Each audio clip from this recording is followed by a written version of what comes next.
Major Keys. I'm Keys. I'm here with professional basketball player Lexie Brown. Thank you so much for joining me today in this crazy quarantine situation. How's it going for you? It's fine. Just a little bored. Obviously I miss playing basketball, being on the court, seeing my friends. I had so many plans getting back from overseas. I was going to travel, go see a bunch of my people and stuff. But one of the bright things is, my entire family's here, and I can't remember the last time all of us were in the same place for more than a few days. So that's been like a really, really bright spot in all this.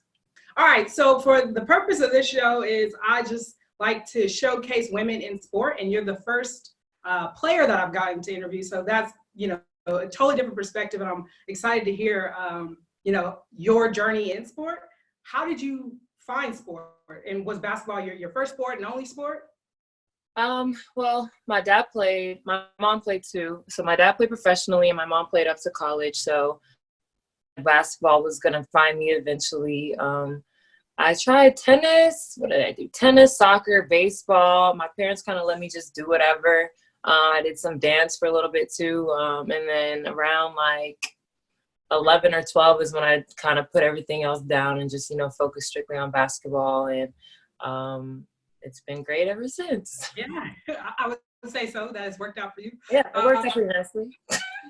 What do you think, being in sports taught you in those early stages? Because, as we know, like the statistics show that girls drop out of sport at an earlier rate than boys do. So what do you think taught you? I think, well, for me personally, I was like a huge tomboy when I was younger. So, I feel like a part of that reason why girls drop out is, they kind of find their, girly identity earlier. I didn't really find mine until like late 9th grade, 10th grade. So, all through elementary school and middle school, I was just hanging around with the boys, getting dirty, being outside. Like, I just loved all that. Also I had a great, support system with my parents. They always surrounded me with, some awesome girls and other awesome families that had young girls that were in sports as well. I just think that it's kind of different now. Like when we were growing up, we didn't have like social media, like this is what you need to look like. This is what you need to be doing as a female. You didn't see like what everyone else was doing. You kind of just had your own little bubble and your own friends, and you kind of did what you wanted to do. Like all my friends were like little boys, little tomboys running around. Like that's what all my friends were. So I think that was huge for me. And, like I said, it's just society's just different now. But I think that we as professionals and women in sports, like we can do an even better job of encouraging young girls, stay involved in, athletics for sure. You talk about, like looking up to people, and who are those role models for you? Right now, again, a lot of those role models are like influencer type, and they look this way and they look this way. But for you, when you were growing up, being that tomboy, who were those role models for you? Right. For, basketball wise, I definitely looked up to, like Lisa Leslie, Candace Parker. My favorite player growing up was Christy Tolliver. Swing Cash, just the ones that, the way they just carry themselves. It's just so much confidence. They all aren't necessarily like early, like how I am now, but obviously when I was younger, that's who I wanted to play. I wanted to be a college star. I wanted to be in WNBA. Like those were like check marks on like my to-do list, for myself when I was little. But I like the type of female woman and athlete I am now. I didn't really have that to look up to when I was growing up. And so I kind of looked up to my mom, some of my mom's friends, some of my friends' moms, who were just beautiful women, taking care of their families, providing, doing what they had to do to, keep their household in order. So, now growing up, I've kind of like meshed the two. And then I'm just hoping that I could be an example for a young girl, who's looking up and she's like, well, I want to be girly, but I also want to, play the sports, and I just want to do both. So I'm hoping that, sorry, my dog. I'm hoping that, like, where did he come from? I'm just hoping that I can be that type of role model for young girls, up and coming, and, again, trying to keep more girls in sports. And representation is so important, especially being a girl, but being a woman of color as well. Right. And I tweeted about it the other day, actually. I was watching the UConn-Stanford game that they replayed from like 2010. Mm-hmm. And just even seeing that Women of Troy documentary, have you seen that yet? I haven't seen it yet, but I heard it's amazing. So good. Yeah. It just makes you think, like, you can't believe that there was a time that, you couldn't see women on TV playing sports. Right. Like, for us at this age, it's just hard to fathom.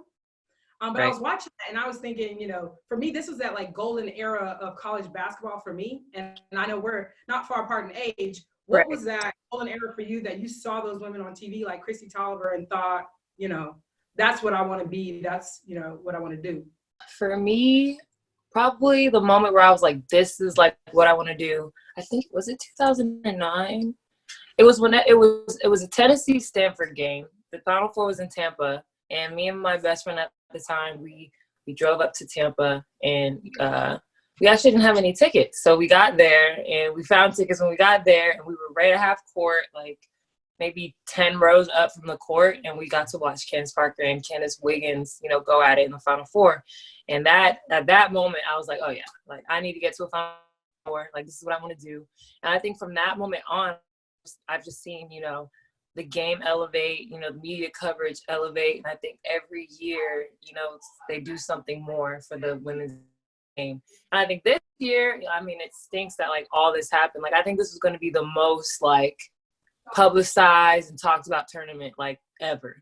Absolutely. And it's like, so it was so disappointing for the fact this all happened. Everything got canceled because there was so much buzz around the tournament for the women that we haven't seen in a while. And I think every year, ever since, UConn has been losing, there's been more and more conversation about the tournament. And, obviously you don't wish anybody to lose, but I think other teams winning has been like one of the best things ever for our sport. Like, now people are just like, oh, we're not watching because we know UConn's going to win. Like, this year, I had no idea who was going to win. Right. Honestly, I really didn't. Like, people have their favorites, obviously, but I had no idea who was going to win the tournament. So I was super excited to watch. But, I think moving forward, hopefully we can bottle this all up and then they can take it into next season. Yeah, I think the part I love so much about this year was that, the top four had, like, such a drastically different style of play. Right. So you could say you thought, who you thought were going to make the Final Four, but at the end of the day, I mean, the play style could totally be different, Exactly. Versus Pac-12. Like, it was just, Yeah, and it was super exciting. And then then throwing the USA games in there, that was great. Even though, I'm not glad they lost, but the fact that they did lose, like everyone was like, oh, okay, like look at this young group, like they got next. And like I haven't really heard anybody talking about next like ever, like because even the players that I grew up watching are still in the league, so that's like who everyone knows and stuff. But I feel like we're like on the cusp of like the next generation finally being able to get their chance to shine. Yeah, no, absolutely. And I'm looking forward to that because I'm sure you're gonna be a part of that group. But okay, so you have a amazing high school career. You become a McDonald's All-American, go on to college, get to some Final Fours, have a very successful college career, and then you get drafted in the first round of the WNBA Draft. And have you had time to, I guess, reflect on, how amazing of a feat that is in and of itself? I mean, for former basketball players like me, it's such a small number that get to that level. Have you been able to reflect on that? I definitely got to reflect after my rookie year was over because, it all happened so fast. The season ends, the draft, and then training camp is like less than 2 weeks later. So I was like focused on finishing my finals up and, packing up my apartment and like just getting ready to go. So, I didn't really have any time to just, breathe. But even throughout this season and definitely like in between the season and like overseas time, I really got to kind of just sit and be like, yeah, wow, like we did it. Like, this is what we've been working for. Like, that's what I tell my parents. Like, I can't thank them enough for me since I've been young to get to this point. But, our lifestyle is such a whirlwind. So actually right now has been a great time of reflection because, we're supposed to be getting ready for training camp right now and we don't have a start date. So they just postponed it yesterday. So I think this has been like the first time a lot of us have been able to just like relax and calm down. I mean, it's a little stressful that we don't know when it's going to start, because we're like, when should we start getting ready? Like, when should we start trying to get back in the playing shape and our playing mindset and stuff? So that's the only tough thing. But definitely right now has been like a huge time of reflection for sure. And so you get to the league, which I don't think people grasp, again, how small of a number of college basketball players go on to play, not only professionally, but when you talk about the WNBA, like it's a Right. big, small group of people. Who were you mentioned a few of them, Chrissy Tolliver's in the league. Who were those idols that you now know, that it's just like, it's so strange to play against them? Right. What are those relationships like? Yeah, Christy was one for sure. So I had met her like when I was playing at Maryland. She had come to a practice and she was at the Final Four. And I remember the first time I met her, like I couldn't like speak. I was like, whoa, like this is like who I love. Like this is who I model my game after. So that was when I was a freshman. So you fast forward to, so my rookie year, I didn't really play that much. So I didn't really play against her. But last summer, we had a scrimmage against them, and then we played them, I think, 3 or 4 times. And I just, like, remember, like, hitting, like, a 3 in her face. And I'm just like, wow. Wow. I remember, I did have a moment in my rookie season. One of the few games I did play, we played Phoenix, and I hit a few in DT's face. And I was like, wow, I just hit a 3 and I hit a Tarazi's face. Oh, my gosh. So that was a big moment.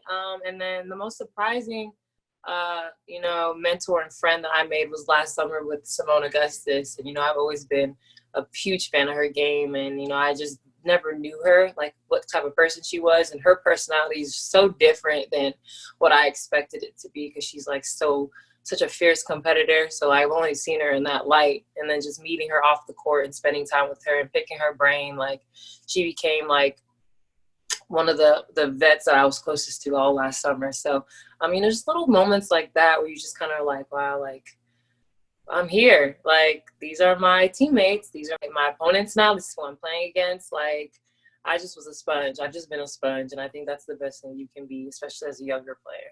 Yeah, always learning. No, that's great. And so I think the reason that I've enjoyed kind of watching your evolution as a player, again, we played against each other once in high school, so I've definitely known of you for a long time. You were a problem in the game that I did play against you. Thing that I like most about your game is that, it's great when you're 6'2" and you can shoot the ball, you can dribble and all those different things. That's great, and I don't take away from anybody. But, you're 5'9", at least that's what you're listed at. You're 5'9", you're shooting the air out of the ball, and you can handle the ball. And you've been able to do that for a long time, and you stake, your skill on defense as well, So I think I appreciate that, because for young girls, it's always important to see someone who, looks more like them than, let's say maybe someone who's 6'2". Like, I'm never going to be 6'2", but right. I can work to try to be a player like Lexie Brown. So I've always appreciated that. And again, we get back to, what visibility and representation mean in girls being able to see you. Recently in the WNBA, or the past year, there's been a lot of news about the CBA, about media contracts. How important have those things been in the last year for players? Yeah, I think that us as players, we were doing a poor job of, spinning those conversations to benefit us. I think there was a time where we were whining a lot, like complaining with the comparisons and getting offended and, going back and forth. And I think that there was a switch in everybody to be like, let's just spin this, give props to, the NBA, that they support us so much, the least we can do is support them back. Like, it's not their fault, like the way it is. I think that we finally switched modes and, kind of went to a more uplifting thing. And then obviously knowing that the CBA was coming up, I think that the players were more vocal around each other and to each other about what we needed and what we wanted, as players and as employees. I think our player association and NECA and all of them, they did an amazing job of communicating with us, keeping us in the loop. I think that's something that, they lacked in the last CBA. But again, we have phones, social media, Twitter, email. Like, there's you can get a hold of somebody at all times, like no matter what. Like you don't answer your phone, all right, I'm gonna message you. Oh, you don't message, I'm gonna tweet you, I'm gonna WhatsApp you. So it's like we had so many, forms of communication. And I just think that it's just been a more uplifting and positive dialogue.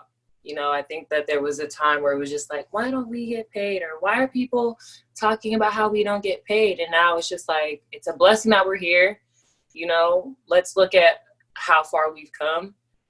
Because I think that was also kind of a slap in the face to, players like Simone, players like Christy, Lindsay Whalen, who were, there when it wasn't good, like at all. And, I think we should be super appreciative that, they stuck it out. They did those long bids overseas with nothing, like with no Instagram, no none of that. They did that for us so that we don't have to, forever. We don't have to be stuck in Russia for 8 months.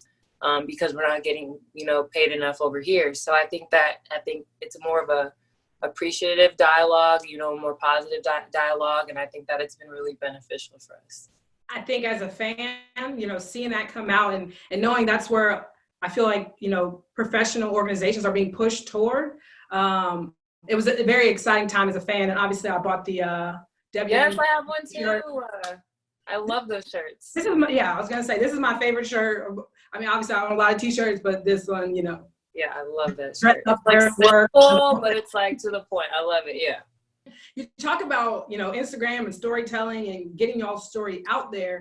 Y'all just posted the Don't Rush Challenge, a few of y'all yesterday.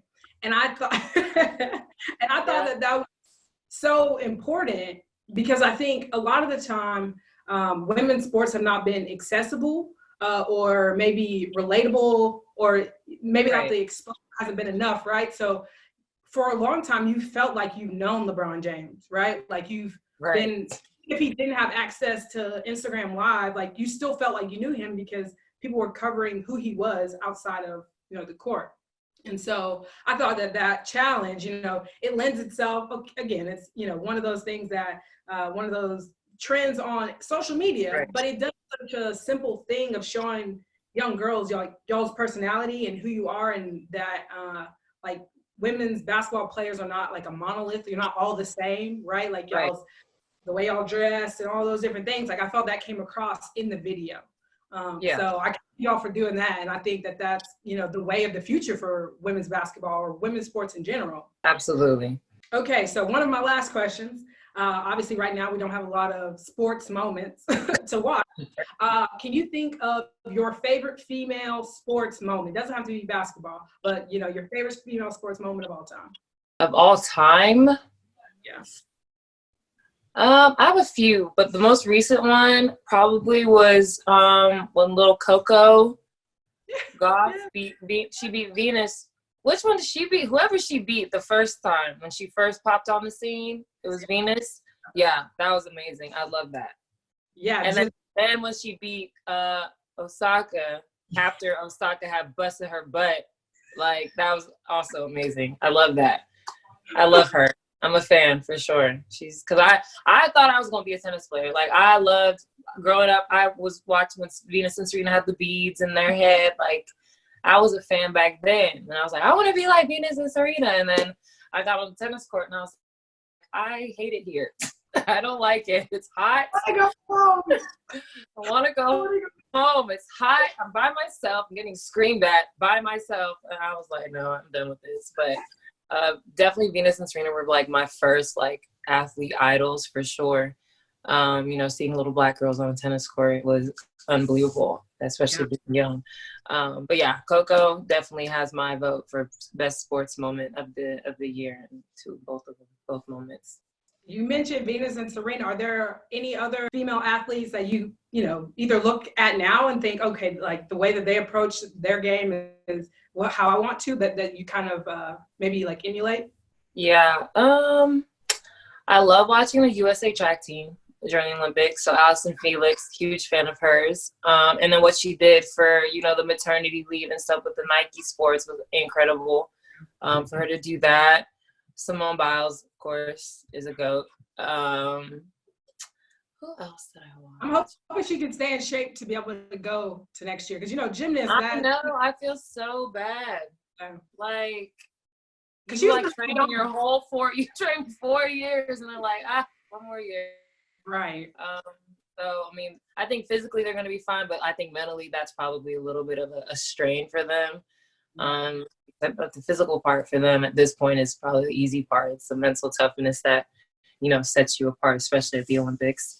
But yeah, I was definitely disappointed because I love the Olympics, so much. So, but again, it's about everybody's safety and we can wait a year. It's fine. Everything's fine. It's so funny when you said, I hate it here.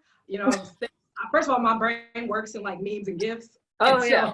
Little Jalen Smith. Yeah, Jaden Smith from Karate Kid. Yeah. Yep, exactly. All right, so my last question. The show is called Major Keys.